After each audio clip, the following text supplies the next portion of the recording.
पाकिस्तानियों के लिए स्पेशली आई लव यू, और उनके लिए ढेरों दुआएं भाई। आप हमारे हीरो हो। मैं आपको आज सुबह सुबह सलाम पेश करता हूँ। आज मंगल है, 3 मार्च है, 13 रमज़ान और 20 फग्गन है। आज के दिन 2-3 बड़ी इंपॉर्टेंट चीज़ें हैपनिंग होने जा रही है, और ये हैपनिंग अगर ये कोई समझे कि ईरान की जंग, अफ़गानिस्तान की जंग से इमरान खान का मामला दब सकता है या छुप सकता है या खामोश हो सकता है, तो वो नहीं है। ये 2 हैपनिंग बहुत बड़ी आज होनी है। एक तो इमरान खान के पिम्स आज शफा में मुंतकली के हवाले से है। दूसरा एक बड़े काम की चीज़ है जो मैं अभी आपसे शेयर करता हूँ। पंजाब की पीटीआई जो है वो एक बड़ा काम करने जा रही है, और आज से वो काम शुरू होगा। वो मैं इस पे आता हूँ, लेकिन पहले ज़रा मैं ये जो मौजूदा सूरत हाल है इस पे बात कर लूँ। देखिए, कल गुज़िश्ता रोज़ खामनेई साहब की जो अहलियाँ हैं वो भी शहीद हो गई, ज़ख्मों की ताबना लाते हुए बहुत बुरी तरह ज़ख्मी हो गई थी। आपको पता है कि खामनेई साहब का पूरा घराना जो है वो शहीद हो गया। कर कोई नहीं, शहादत है मतलूब मकसूद मोमिन, न माले गनीमत न किश्वर कुशाई। तो वो खामनेई तो खुद भी ये कहते रहे कि मैं बूढ़ा हो गया हूँ, एक उम्र हो गई है, जो इज़्ज़त मिली है वो खाके पाए हुसैन से मिली है, तो उनके लिए जान भी चली जाए तो कोई वो बात नहीं है। तो उन्होंने साबित भी कर दिया। लेकिन इस जंग के अब असरात जो हैं वो तो आना शुरू हो गया। आपने हरमज़ बंद होने से जहाँ लोगों का बेड़ा गर्क होगा, पाकिस्तान का तो पक्का लिख लो ना। साड़ी तो मीशत वैसे ही वेंटिलेटर पे है, और अभी पेट्रोल महंगा होना है। हमने पहले 8 रुपये पेट्रोल महंगा कर दिया। अभी पाकिस्तान के लिए बहुत सख्त हालात जो हैं वो होने जा रहे हैं, और ये हालात इतने सख्त होंगे कि आप सोच नहीं सकते अगर आपने हरमज़ ना खोली तो, क्योंकि हमारा 90% जो तवानाई के ज़राए हैं वो इधर से ही होके जाते हैं। सो पाकिस्तान के लिए तो बड़ी ही मुश्किल सूरत हाल है। दूसरी जानिब सऊदी अरब फट पड़ा है, और वो इतना नाराज़, एक मैं उनका देख रहा था आजकल। एक वैसे एक और भी बड़ा मसला चल रहा है कि पता नहीं चलता कि असल इंफॉर्मेशन क्या है या नहीं है, क्योंकि 2 चीज़ें आज मेरी नज़र से गुजरी। एक तो ये अमेरिका सऊदी अरब का गुस्सा के उन्होंने कहा कि जी आपने हमें तनहा छोड़ दिया। ये अरब दीगर ममालिक का भी कहना है, और उनका जी आप सारा चुप के इसराइल की तरफ ले गए, उसकी फ़िज़ा को सेव कर रहे हैं, वो उधर आप एंटी मिज़ाइल भी लगा रहे हैं, आप वो सब कुछ कर रहे हैं। यहाँ पे हमारे जो अरामको पे हमला हो गया, जो हमारी रीढ़ की हड्डी है मईशत की, तो आप हमें अकेला छोड़ के चले गए। मुझे लगता है कि खलीज के अंदर जो खौफ ईरान मुंतकिल करना चाह रहा है वो आहिस्ता आहिस्ता हो रहा है, क्योंकि कुवैत ने और बाकी उन कहते हैं कि जी हमने हमले नाकाम बना दिए, लेकिन हमले तो हो रहे हैं। वो अरब जिन्होंने सारी जिंदगी कभी गिले थे उते पैर नहीं रखा, अब जब उनके घर में आग गिर रही है तो उन्हें खौफ का एहसास होना शुरू हुआ है, और ये आहिस्ता आहिस्ता फ्रस्ट्रेशन बढ़ेगी, और ये फ्रस्ट्रेशन इतनी बढ़ेगी कि आप सोच नहीं सकते। कोई सोच भी नहीं सकता था कि ईरान जो है वो अमेरिका के 3 तैयारे भी गिरा देगा। उनके जो आगे से लतीफ़ा है वो सुना कि जी फ्रेंडली फायरिंग में मारेंगे। फ्रेंडली फायरिंग का दी, वो क्या तीनों तैयारे साथ साथ उड़ रहे थे? उन्होंने कहा भैया मजाक मजाक में ठा वो गिर गया, दूसरे कहा भैया मजाक मजाक में ठा वो गिर गया। नहीं भाईजान, वो हिट्टू हैं, आप माने या ना माने। जो ईरान है वो तो बड़ा लंबा चौड़ा क्लेम कर रहा है। वो तो कहता है जनाब हमने उनको 560 अमरीकी फौजी मार दिए। तो इसी कह रहा ना 3-4 ताबूत उठाएं। वो कहते हैं हमने 560 मार दिए, 777 इसराइली भी मार दिए। फिर मैंने तो नेतन्याहू की आपको बताया था कि जो अफवाहें चल रही थी, नेतन्याहू पिछले 24 घंटे से कहीं नजर भी नहीं आ रहा है। अल्लाह करे मार ही जाए। खैर, लेकिन ये कि अब जो इस सारी सूरत हाल के बाद आप एक बात नोट करें कि अमेरिका जो है ना अब उसकी दौड़ें लगनी शुरू हो गई है। पहले तो उसने लेबनान में कहा, बंदे सारे अमरीकियों को कहा तो सीधे निकलो जनाब हो, यहाँ पे भी कोई गंद पड़ने लगा है। और दूसरी बात ये कि आज ईरान अमेरिका ने मुख्तलिफ ममालिक से राब्ते किए हैं। तुर्क सदर से बात हुई है कि चलें जी, तुर्क सदर ने कहा कुंबात बातचीत के होनी चाहिए। ये आगाज़ होता है किसी चीज़ का ना कि यार चलो जान छुड़ाओ, कोई रास्ता बीच में से निकालो। अगर ईरान के रिजीम एक हफ्ता टिक गई और उसने ये सारा प्रेशर झेल लिया, तो मेरा ये वीलॉग याद रखिएगा, अमेरिका अरबों को और इसराइल को लेने के देने पड़ जाएंगे। कहते हैं ना भूखे बटेरे लड़ते ने, वो भूखे बटेरे लड़ लेंगे, क्योंकि जिन पोरस के हाथियों को ये खड़ा कर रहे हैं, वो ईरान क्या नाम है, रजा शाह पहलवी का बेटा जो है, उसकी ट्वीट ने और बेड़ा गर्क कर दिया। जो अमरीकी फौजियों के इलाकत में उसने ट्वीट किया कि मेरा कलेजा मुंह को आ गया। तेरा कलेजा उदो मुंह नहीं आया जब स्कूलों पे हमले हुए और मासूम बच्चों की लाशें वहां से निकली। जिसको वो हीरो बनाने जा रहे हैं वो अगे उन्होंने लिए एक मुसीबत बनता जा रहा है। और जनाब अली वो रजा पहलवी का तो पता वैसे ही अब आप समझे खत्म हो गया। अब आ जाए जी असल गेम की तरफ। आज इमरान खान साहब की सेहत के हवाले से इस्लामाबाद हाई कोर्ट का डिविजनल बेंच एक समाअत करेगा। ये एतराज़ात के साथ जो दरख्वास्त है उसकी समाअत करेगा। इस दरख्वास्त में ये कहा गया है कि खान साहब की तबीयत ठीक नहीं है, उनकी आंख को शदीद नुकसान पहुंचा है, तो उनको उनके आइनी हक के तहत इलाज की सहूलत दी जाए और उनको अल-शफा इंटरनेशनल में मुंतकिल किया जाए। दरख्वास्त में ये भी कहा गया कि जनाब अली क्या कहते हैं, इमरान खान साहब के जो करीबी अजीज़ हैं और डॉक्टर्स हैं, उनको भी इमरान खान साहब से मिलने की इजाज़त दी जाए और जनाब अली इसमें उनके अजीज़ और रिश्तेदार जो हैं उनको भी मिलने की इजाज़त दी जाए। अब ये दरख्वास्त आज सुनेंगे जस्टिस अरबाब ताहिर और जस्टिस खादम हुसैन। अगर ये दरख्वास्त इंटरटेन हो जाती है और इमरान खान के वकील ये साबित करने में कामयाब हो जाते हैं कि इमरान खान को इस टाइम फौरी तौर पे शिफ्टिंग की ज़रूरत है, तो हो सकता है कि इमरान खान साहब को इस्लामाबाद हाई कोर्ट अशफा मुंतकिल करने का हुक्म दे दे। वैसे भी जिस तरह के हालात हैं उसमें इमरान खान की सिक्योरिटी जो है वो बहुत मैटर कर रही है। ये जो पीटीआई के वकला हैं उनकी एक बड़ी कामयाबी है कि ये दरख्वास्त उन्होंने दी, उस पर एतराज़ लग गया, उन्होंने वो एतराज़ कर दुरुस्त करके आज मंगल के रोज़ उसकी समाअत होगी और हो सकता है कि कोई बड़ा ब्रेक थ्रू सामने आ जाए।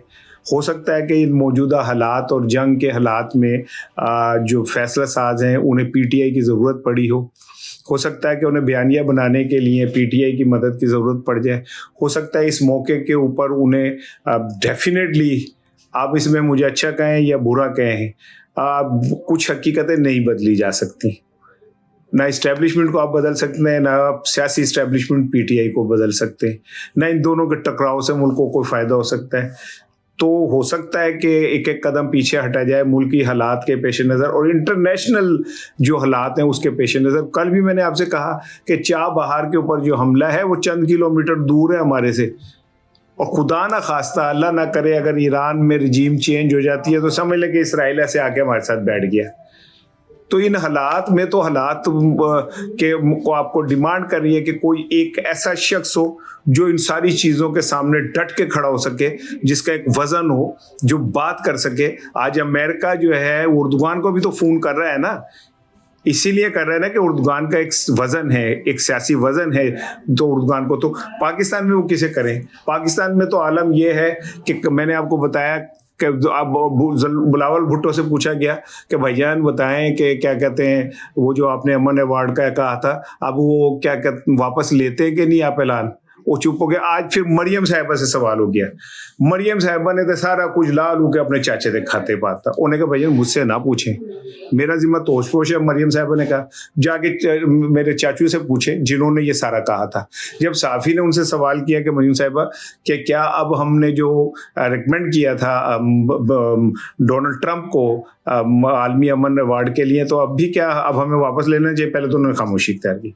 फिर जब उसने दोबारा सवाल किया तो उन्होंने कहा जी शहबाज शरीफ साहब पाकिस्तान के वजीर आज़म है, वो जो इन मौजूदा हालात में कर रहे हैं वही बेहतर कर रहे हैं। उन्होंने कहा यानी मेरा भाई जिम्मा कोई नहीं है, जिन्होंने कहा है उनसे जाके पूछें। वो कह सकती थी कि नहीं वो रहना चाहिए, नहीं वो यूं है, नहीं वो यूं है। उन्होंने साफ ही हाथ चुक लिया। उन्होंने कहा भाईजान मुझे बीच में शामिल ना करें, ये शहबाज चाचू का काम है, आप शहबाज चाचू से जाके पूछें, हमारा कोई ताल्लुक नहीं है इससे। तो इससे आपको एक बात समझ आ गई कि वो जो प्रेशर अब बन गया है। आज मियां नवाज शरीफ साहब ने बहुत अरसे बाद चुप का रोज़ा खोला है माशाल्लाह, और पता नहीं वो रोज़ा ही होगा खामोशी का जो उन्होंने तोड़ा। आज उन्होंने अभी एक ट्वीट की है। ट्वीट में उन्होंने खामनेई साहब की शहादत के ऊपर इज़हार ताज़ियत किया है और उन्होंने कहा कि ये बड़ा अफसोसनाक है। ये वो मैंने ट्वीट बार बार पढ़ा कि कहीं कोई काम की चीज़ मिल जाए, कहीं इसराइल का जिक्र हो, कहीं इंडिया का जिक्र हो, नहीं। कई भूले से भी ये नहीं है कि जी अमेरिका ने यूं कर दिया, यही कह दिया हो कि अमेरिका और इसराइल के हमले में आपकी खमनेई साहब की शहादत, उनका वो भी नहीं विच पाना। तो मैंने कहा शायद कोई नई जंग डिजाइन कर रहे हैं मियां साहब, जो उन्होंने बीच में नाम नहीं डाले। लेकिन मुझे फिर वो याद आ गया, वो बंदा जिसने जब उससे कहा था कि आप अमेरिका को यूं करेंगे, तो उन्होंने कहा था एब्सोल्यूट नॉट। और उस टाइम उस एंकर की शक्ल देखने वाली थी, डेले बार आ गए थे उसके, कहता जी की, उन्होंने कहा एब्सोल्युटली नॉट। तारीख के अंदर ये याद रखिएगा, अमन अवार्ड की सिफारिशें करने वाले याद नहीं रहेंगे, वो भी याद रहेंगे बदतरीन करैक्टर के तौर पे, लेकिन वो हमेशा याद रहेंगे जिन्होंने ज़रा खड़े होके और उस वक्त के मुश्किल तरीन हालात में उस वक्त के ताकतवर लोगों की आंखों में आंखें डाल के कहा एब्सोल्युटली नॉट। और इमरान खान को आज उसी की सज़ा मिल रही है। लेकिन आज मंगल है, अडयाला के बाहर इमरान खान की बहनें रोज़ा रख के गर्मी के अंदर अपने भाई से मिलने के लिए फिर जाएंगी, वो नहीं बाज आएंगी। आज फिर अडयाला के बाहर रोज़ेदार जो ख़वातीन है वो बैठेंगी। अब मुझे नहीं पता कि ये हुकूमत, खैर मुझे इससे कोई किसी चीज़ में भी अच्छाई की तवक्को नहीं है। मुझे नहीं पता कि आज भी उनके ऊपर ठंडा पानी फेंकेंगे, आज भी उनको धक्के दिए जाएंगे, आज भी उनके साथ क्या होगा। लेकिन ये तय है कि उनके इमरान खान की बहनें आज रोज़े की हालत में अडयाला के सामने बैठेंगी, अपने भाई से मिलने के लिए जाएंगी। दूसरी तरफ आलिया हमजा ने सही का बम फाड़ा है। आलिया हमजा ने ऐलान कर दिया है कि ईद तक अडयाला के बाहर धरना होगा और अदालतों के बाहर मुजाहरे होंगे। उन्होंने अपने तमाम तंजीमी अहदेदारों को कहा कि बंदे दे पुत्र बनो, अडयाला के बाहर ईद तक कैंप लगेगा, वहां पे लोग बैठेंगे। जब तक इमरान खान को कहीं शिफ्ट नहीं किया जाता हॉस्पिटल, तब तक अब वहां पे बैठा जाएगा। और अदालतों के अंदर भी वर्कर जो हैं और ओहदेदार जो हैं वो जाएंगे। यानी एक समझ ले कि बड़ी मुहिम जो है आलिया हमजा ने उसका आगाज़ कर दिया। आलिया हमजा को अल्लाह कामयाबी देता है, यानी ये तो वक्त बताएगा। लेकिन आलिया हमजा ने एक, मैं तो समझता हूँ कि बड़ा छक्का इस सेंस में मार दिया है कि एक दफ़ा फिर बहुत सारे चेहरे बेनकाब होने जा रहे हैं, क्योंकि उसने कहा जी अपनी शिरकत यकीनी बनाए। अडयाला के बाहर वो डिस्ट्रिक्ट वाइज जिम्मेदारियां लगाई हैं कि अब इस दिन ये होगा, इस दिन ये होगा, इस दिन ये होगा। हर एक दिन एक जो डिस्ट्रिक्ट के लोग हैं वो वहाँ पे होंगे। और अगर आप कहते हैं तो मैं इसकी थोड़ी सी आपको तफसील भी दे सकता हूँ कि पंजाब का प्लान क्या है।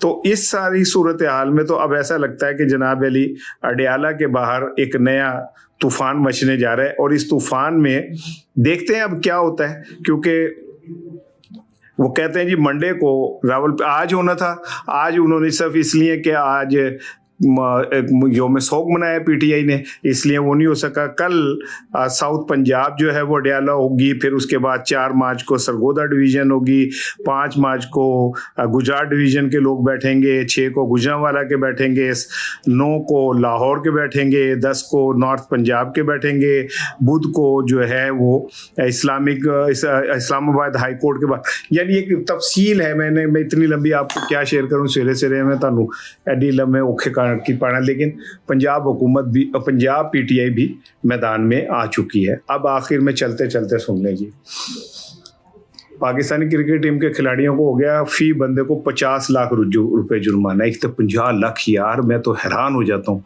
कसम ले लें, मैं 50 लाख कमाने के लिए मुझे पूरा साल उल्टबाजियाँ खानी पड़ती हैं। तुसी देख दो, पढ़ा लिखा हूँ, एक 40 साल का तजर्बा है मेरा, एक मेरा जनाब अली छोटा मोटा कंट्रीब्यूशन है साफत में। मेरे लिए 50 लाख रुपए ख्वाब है, ख्वाब 50 लाख। और ये कल के लड़के गलियों में उसके उठ के आते हैं, ये जोगे होके कह रहे हैं ना जुर्माना 50 लाख रुपये हो रहे। कमाल नहीं हो गया? कितना कमाते होंगे ये लोग और क्या करते हैं ये फिर हमारे साथ? हमेशा हमारा सर शम्स झुकाते हैं। यकीन करें, मुझे वो चुलबुल पांडे जो उनका बॉलर है, पांडे केड़ा पांडे गया वो, ठीक है ना, ऐसे तो कहना बढ़ गया पांडे, वो पांडा वो हम पे इतना चढ़ा होता, उसके चेहरे के ऊपर हंसा ही नहीं रुक रहा होता, वो जैसे बच्चों से खेल रहे।